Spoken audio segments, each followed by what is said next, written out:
Craftsman Days are here at Lowe's with big savings on the tools you need. Save $100 on the Craftsman V20 6-tool power tool combo kit, now at $199. No matter what the project is, Craftsman's high-quality, high-performance products empower you to build on. Stop by your nearest Lowe's store and check out the full line of Craftsman tools today. Valid through 6/18 while supplies last. Selection varies by location.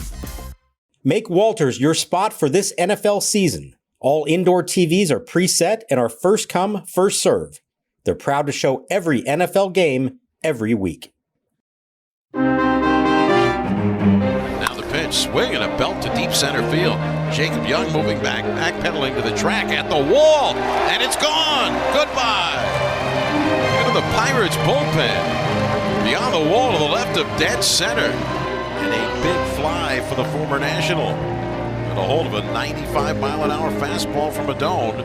The Pirates lead it by the score of 2-0. It'll be a 2-2 pitch. Here it comes. Swing a line drive right side, base hit into right field. Vargas being waved in. Palacios throw toward the plate on the fly. The dive of the tag for the catcher, and he's out.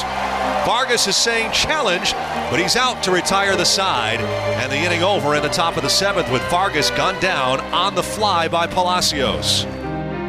And welcome to Nats Chat for Wednesday, September 13th. 2023, along with MASNsports.com Nationals insider Mark Zuckerman. I'm Al Galdi, host of the Al Galdi podcast. The Nats now have as many losses over the team's last 15 games as the team had over its previous 34 games. The Nats now are just 4-11 over their last 15 games. The Nats over their previous 34 games went 23-11. Tuesday evening, a 5-1 loss at the Pittsburgh Pirates in Game 2 of a 4-game series. But Game 3 of this series just got a lot more interesting. What we thought might be the case will be the case. Starting pitcher Jackson Rutledge is going to make his major league debut on Wednesday evening. Nats manager Davey Martinez confirmed this during his post-game session with reporters on Tuesday night. Jackson Rutledge, per MLB Pipeline, is the number 13 prospect in the Nats organization this season. His age 24 season, Nats took him with the number 17 overall pick in the 2019 MLB draft. Mark, Jackson Rutledge being called up. This adds some juice to the rest of this Nats season, which right now is in dire need of some juice. Yeah, you could say that again. It's gotten a little stale here lately, I think, and it'll be nice to see him. Now, I don't know what to reasonably expect from him. We're not talking Cade Cavalli in that here's a guy who's been dominating in the minor leagues and has the potential to come up here and instantly be an ace. But as you said, former first-round pick in 2019. It's been a longer road than he or the organization would have liked, but he has earned his way up here. Slowly but surely, he's gotten better. The overall stats, when you look at them this year in the minors, they don't blow you away. Better at AA than he was at AAA, but good strikeout rate for the most part. Walks have been a bit of an issue for him. He pitched better here down the stretch. And I think the thing that I heard from everybody more than anything else is just the idea that he's ready. He looks like he's ready. And I think it's a calculated move to call him up at this time against the Pirates, who I know they won this game, and I know they had a lot of base runners, but they probably should have scored about 12 runs in this game instead of the 5 that they did score. So that's not the most imposing lineup that Jackson Rutledge could face in his major league debut. So I think it's a good spot for that to happen. I'm interested to see. And if nothing else, this is an organizational win for an organization that has not had enough of them, especially in the pitching department.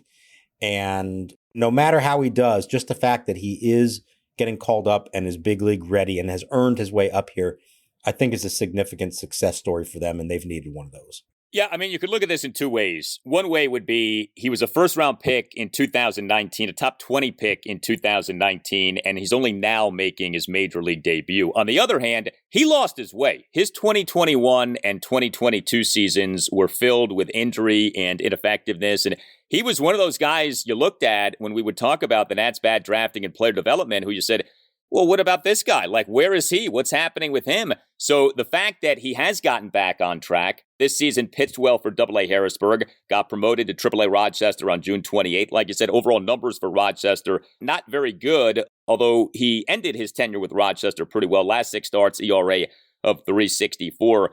It is exciting. And, again, we're sort of grasping at whatever right now because the Nats are not playing well. And, the season is winding down here. He's a big guy. He's listed as being 6'8", 251 pounds, the product of San Jacinto College, a public community college in Texas. So we've had the conversation recently about the Nats 2024 rotation. Safe to say that this is an audition for Jackson Rutledge for making the season opening rotation for next season. I mean, this is not going to be a Joan Adon 2021 situation. Rutledge figures to make multiple starts down the stretch here. You don't want to put too much into a handful of starts, but it would seem if he does really well, that would bode well for him beginning next season in the Major League rotation. A couple of decent starts or to look like he is ready would certainly put him right in the mix with some of those other guys for a spot. Now, he's not going to be assured of anything. I think there are others that would merit being ahead of him, probably Jake Irvin first and foremost, but you could probably put him in the same class as Adon, where you'd say, okay, if there's one spot available, you want to look at both of them next spring and see who it could be. I think it depends how he does here, how not just the performance, but how does he react to being in the big leagues? Does he look like a big leaguer? Is he able to make adjustments to the big league level and big league hitters? Can he give them some length? They've actually been very careful with him. I'm looking at all his game logs from this year. He's only reached 100 pitches once. He's only topped 90 pitches a couple of other times. So it's mostly been in the 80s.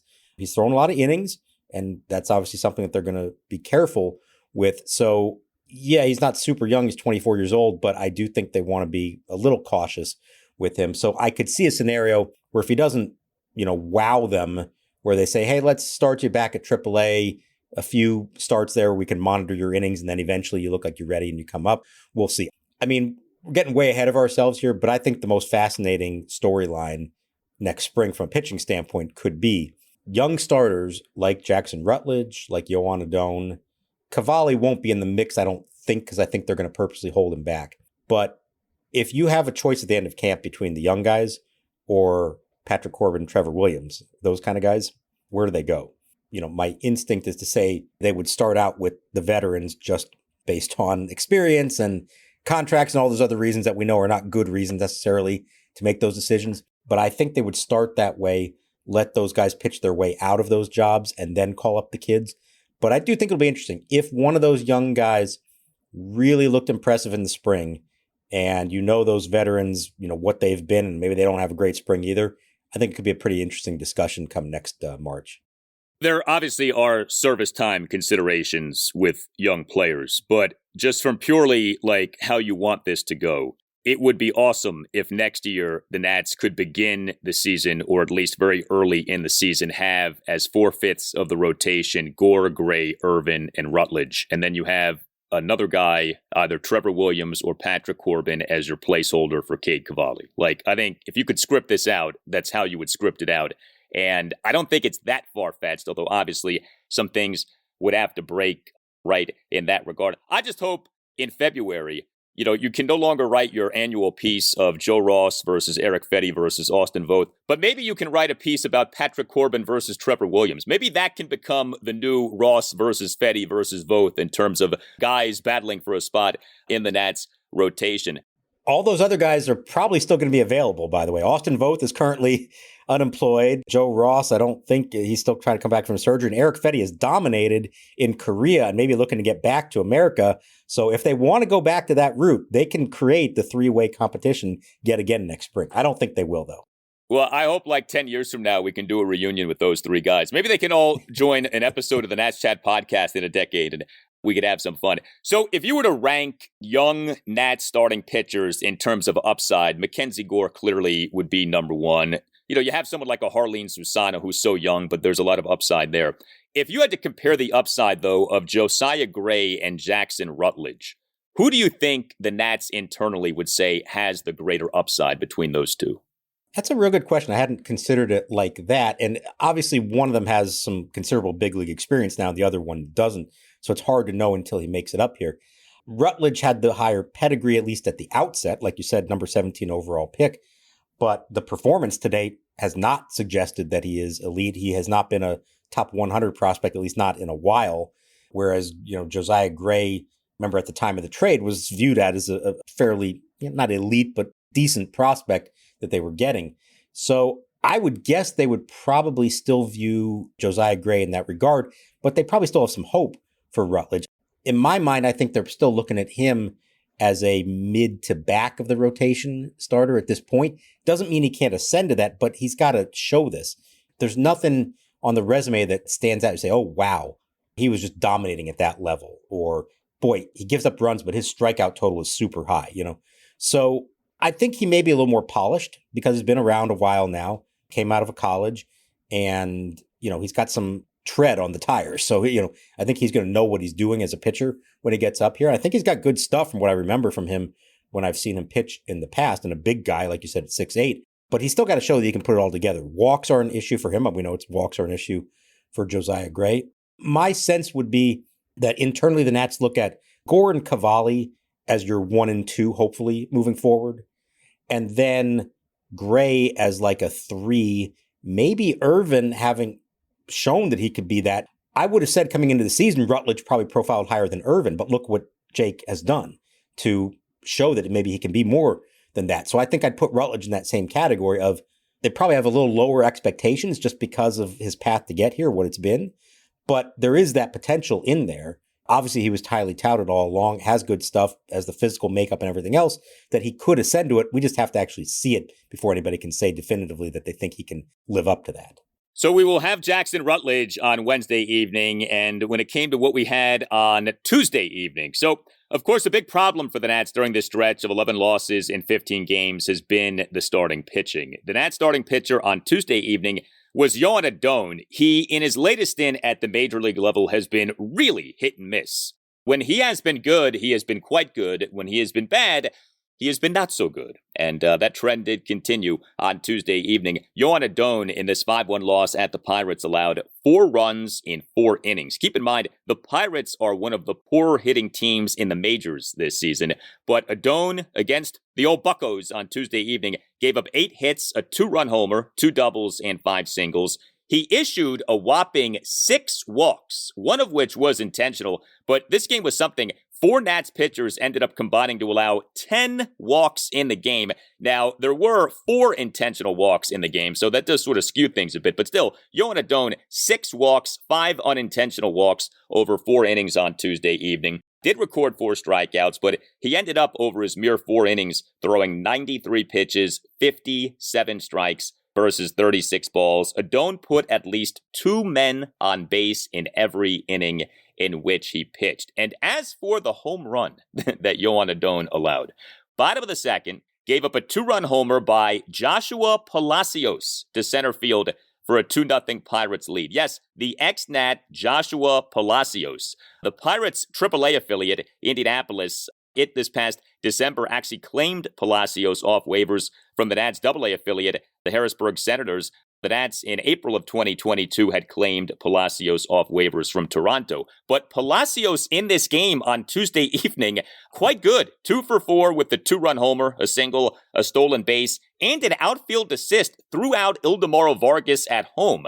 I don't know that many people had this on the old bingo card, but Joshua Palacios did quite well on Tuesday evening, and Joan Adon did not do so well.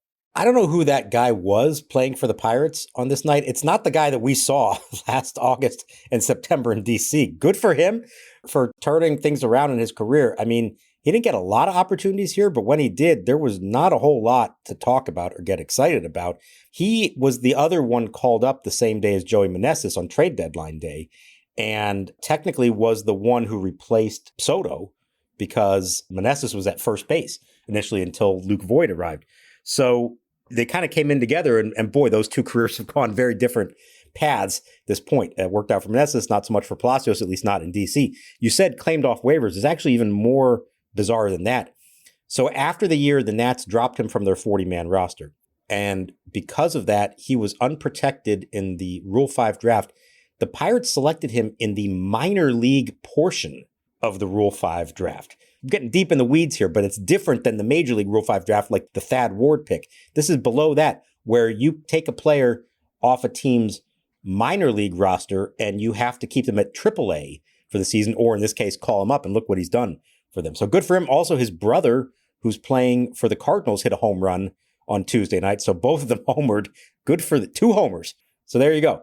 quite a night for the Palacios family, but we're not talking about them. Let's go to Joan Adon here. You can see in his case, maybe more than anybody else on the staff, aside from, I guess, maybe Josiah Gray, he has to throw strikes to have a chance. When he's not in the strike zone, he has no chance. The stuff is really good, but if he can't command it and he falls behind or starts walking batters, there is no success for him. You saw the stat, I think, during the broadcast, opposing batting average when he's ahead in the count versus behind the count. It's dramatically different. And of course, it's different for everyone. It's going to be better when you're ahead of the count. But in his case, it seemed to be extremely different from one to the other. He has to throw strikes and get ahead in the count.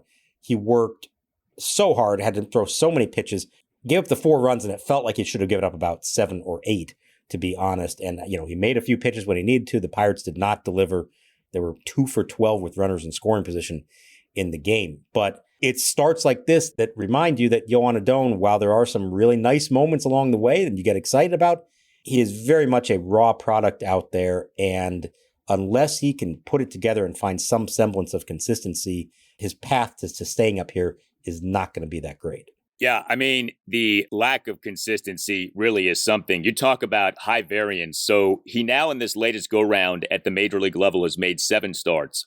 He in 3 of the starts has been good. 5 runs in 17 innings, including twice teasing, throwing a no-hitter. He in the other 4 starts has allowed 17 runs in 16 innings. I mean, he either has been lights out or close to that or just like wretched. And I mean, there's no middle ground, it feels like, with this guy. I mean, you think about someone like Joan Adon, and he's got good stuff when he's on. And so you say to yourself, well, if he doesn't make it as a starter, maybe this is one of those guys who you could convert into a reliever. But he can't find the strike zone sometimes. So how could you ever convert him into a reliever? It kind of feels like with Adon, he either makes it as a starter or he doesn't make it. Right. A lot of times those guys you're talking about that they convert into a reliever, they're good one time through the lineup, and then all of a sudden by the 4th, the 5th inning, it all falls apart for them. That's not really what his case has been. You kind of know right away, does he have it or not? And certainly that was the case in this game. So yeah, I agree. I think his future is either as a starter or he's going to be stuck at AAA for a while until he runs out of options. Not going to give up on him. He's still going to get some more opportunities here down the stretch. But it's kind of maddening because you can see there's something there. It's just not coming through nearly with enough regularity. And I mean, boy, that set the tone. 93 pitches in 4 innings. And this was a theme across the entire game. You had the Nationals pitching staff as a total through 151 pitches. And remember, they only had to throw 8 innings. The Pirates didn't have to bat in the bottom of the ninth. So they threw 151. The Pirates pitching staff threw 108 in the full 9 innings. It shows you just how much Nationals pitchers, starters and relievers, have had to work and how many walks and how that can impact the whole game. And I think it also shows you, as we'll get to the lineup, how they have not done a great job at working the count and have gone through some really quick innings and allowed opposing pitchers to keep their pitch counts quite low. Yeah, this game on Tuesday evening lasted for 2 hours, 22 minutes, despite Nats pitchers throwing as many pitches as the pitchers did. Hey guys, it's Al Galdi here to tell you about another great deal being offered right now by Window Nation to listeners of the Nats Chat podcast. Window Nation is offering you even more. When it comes to new windows, Window Nation always gives you more, but now Window Nation is giving you even more. The more windows that you buy, the more that you save, up to 50% off, plus a lot more. Pay nothing for 2 full years. Another amazing deal on the great windows that Window Nation can provide to listeners of the Nats Chat podcast. Save up to 50% with the purchase of a house of windows. Even given what has been happening with interest and mortgage rates, Window Nation still is keeping 0% interest for 2 years. Call 866-90NATION or visit windownation.com. That's 866-90NATION or windownation.com, and tell Window Nation that you want the great deal that you heard about from Al Galdi on the Nats Chat podcast. Again, the more windows that you buy, the more that you save, up to 50% off, plus you pay nothing for 2 full years. That's 866-90NATION or windownation.com. And make sure that you tell Window Nation that Al Galdi from the Nats Chat podcast sent you. Given the Hollywood strike, SNL might not be coming back anytime soon. If you need your weekend update fix, then the Game Time app has you covered.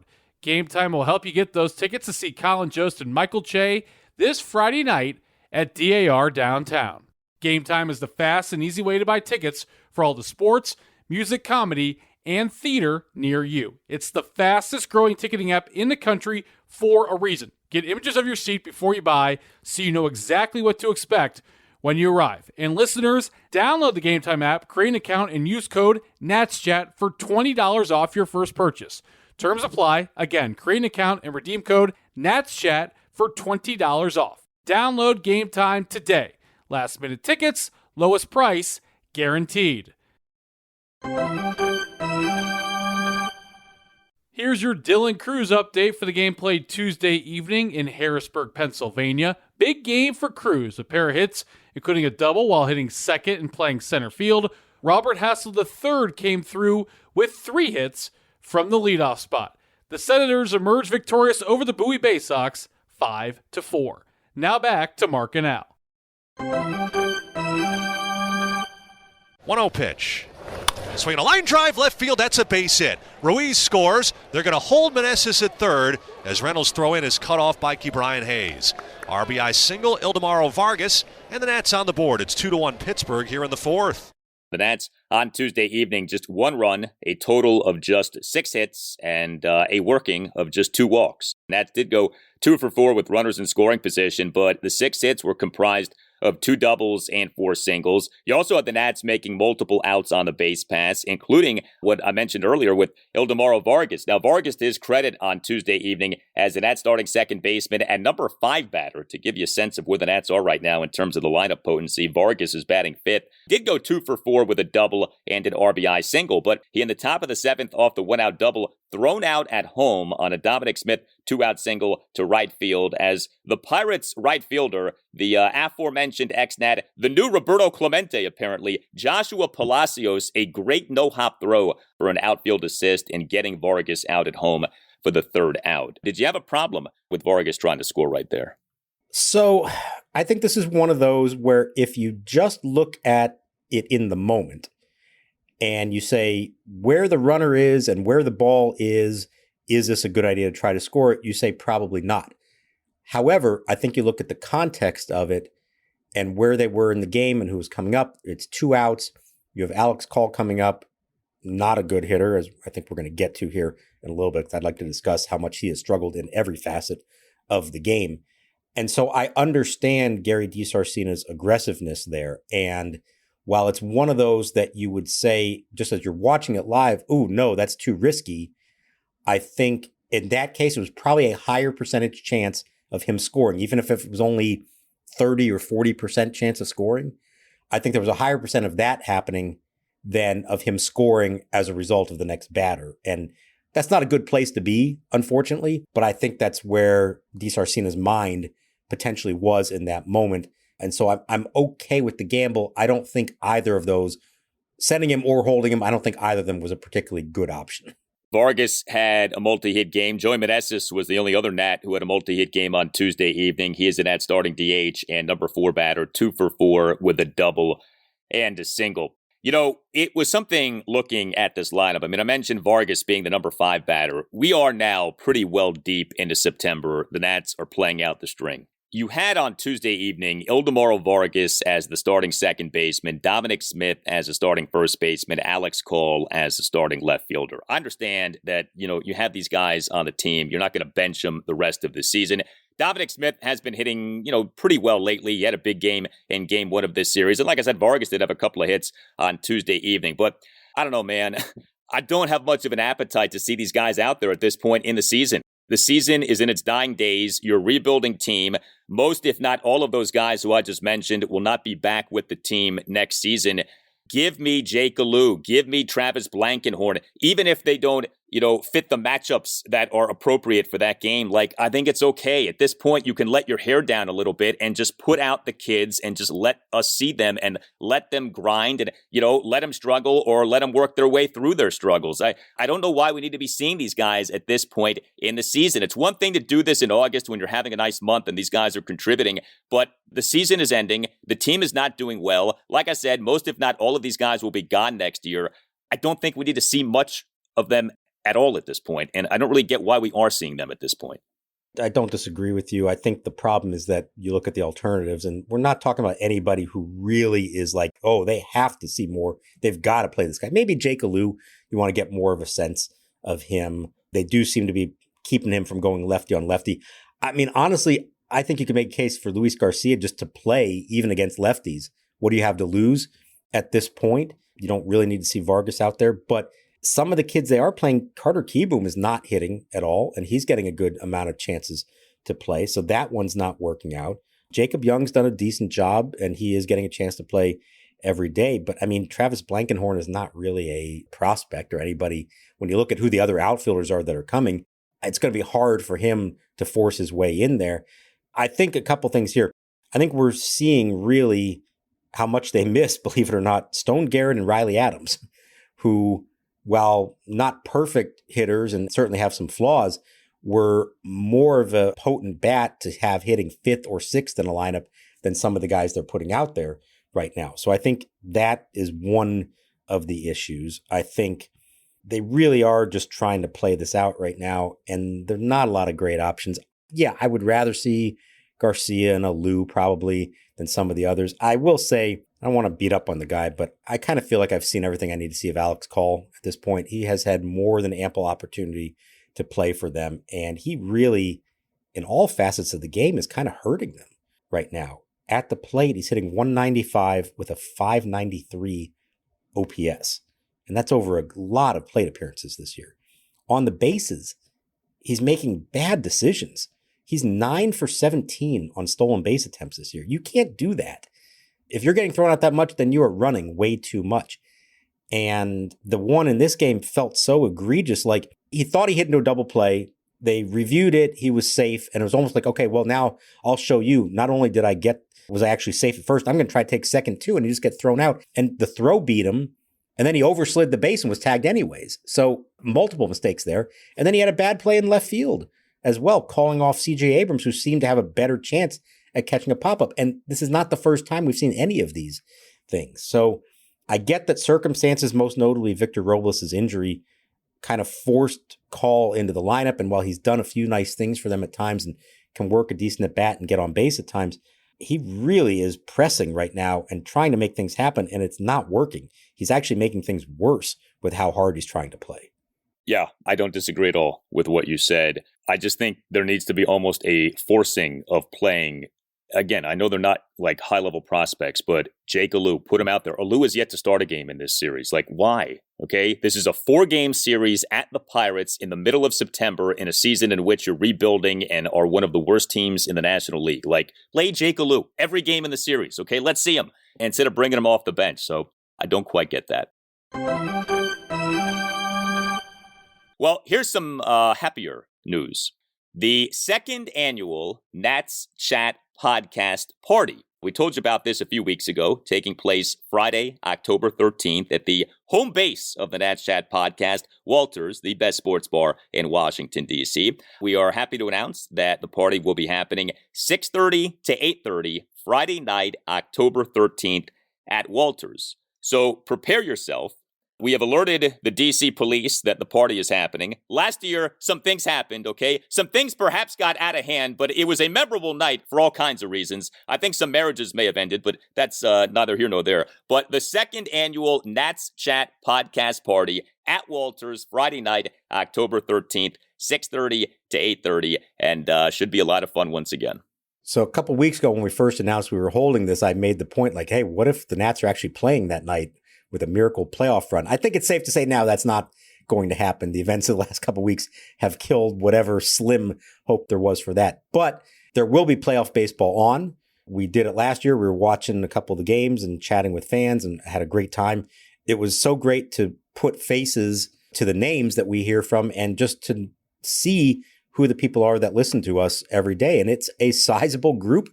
You guys have been great. You are loyal through thick and thin, good and bad. And you came to us with great questions, great discussion. We had such a good time that Al and I barely had a chance to talk to each other that night because we were consumed with talking to all of you. So we would love to have a similar, if not bigger, turnout this year, and we hope you can all make it on the 13th. And you don't have to worry about missing a Nats game, I don't think, on that.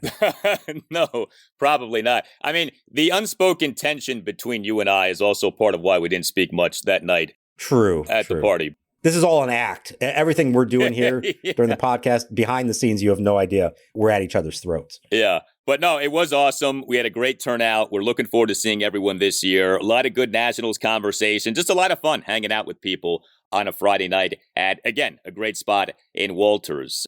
So definitely come by if you can. Friday night, October 13th, starting at 6:30. Hit us up on Twitter at Nats_chat. You can email the show, natschatpodcast@gmail.com. We tell you all the time about our website, natschatpodcast.com, at which you can buy a Nats Chat Podcast t-shirt. A salute to Jonathan Prather. He tweeted out a photo of himself at PNC Park wearing proudly his Nats Chat Podcast t-shirt, so we appreciate that. And he wrote in the tweet, first time at PNC, 10 out of 10. Would definitely recommend. Yeah, PNC Park is outstanding. Gorgeous ballpark. All Nationals radio highlights on Nats Chat are courtesy of 106.7 The Fan. And thank you to Tim Newmark for the Nats Chat podcast music. Visit timnewmark.com.